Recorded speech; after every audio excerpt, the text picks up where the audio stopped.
Today, and what do we do on Thursday? It's our favorite. What?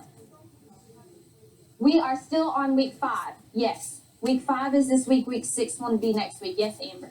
I'm not going to do Wednesday. We are not going to back up to Wednesdays yet. We'll back up to Wednesdays tomorrow. Okay? So tomorrow you'll do Wednesday and Friday, but today we'll go ahead and get capitalization and punctuation out of the way since it is indeed your favorite.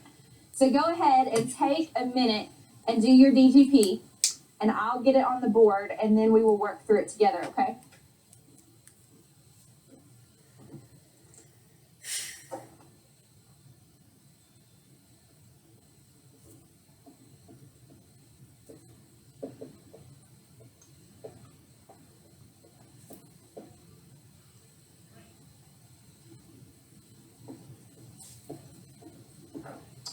All right, so there's not a whole lot to correct in this sentence as far as capitalization and punctuation are concerned. But somebody give me one thing that you capitalized. Audra.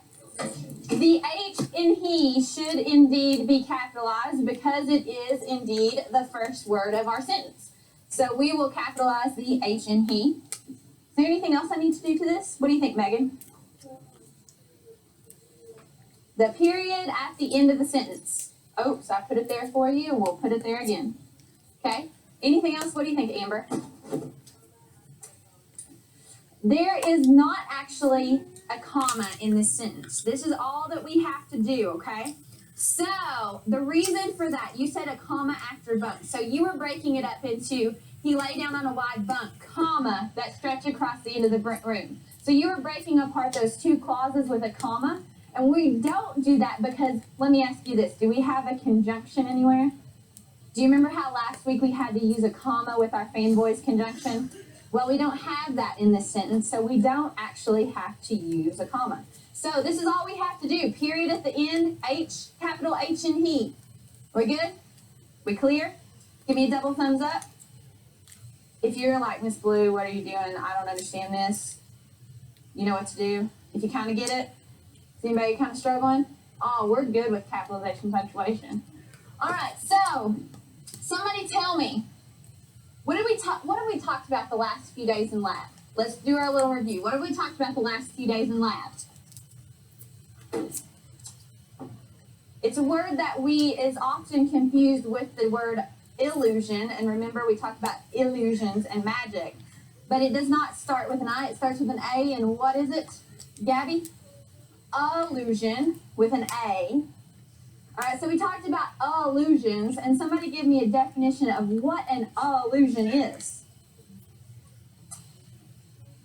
What's an illusion? Amber?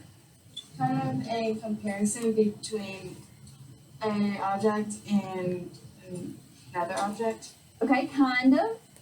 So tell us what an illusion is, Rachel. Illusion is a reference of a person, place, or thing. Good. So it's a reference of a person, a place, or a thing. So do you remember, we filled out, do you still have those charts? No, I took those up. Okay, so remember we filled out the chart yesterday that you handed in, and we identified illusions in Raymond's Run. Do you remember what any of those illusions were? Do you remember one example, Olivia? They called Mr. Pearson Jack and the Beanstalk because he was tall. Good. So one of our illusions was to Jack and the Beanstalk, and that illusion let us know that Mr. Pearson was tall. So illusions are not only references, but they also let us know something more about a place or a thing or a character. Okay? What was another illusion that we had yesterday, Megan? They called her Mercury because she was fast. Very good. So they referred to Squeaky as being like Mercury, and we said that Mercury was, who was Mercury? Do you remember who he was? Do you remember who he was, Timmy? He was a messenger for the gods. He was a messenger for the gods, and he was very fast. So what did that let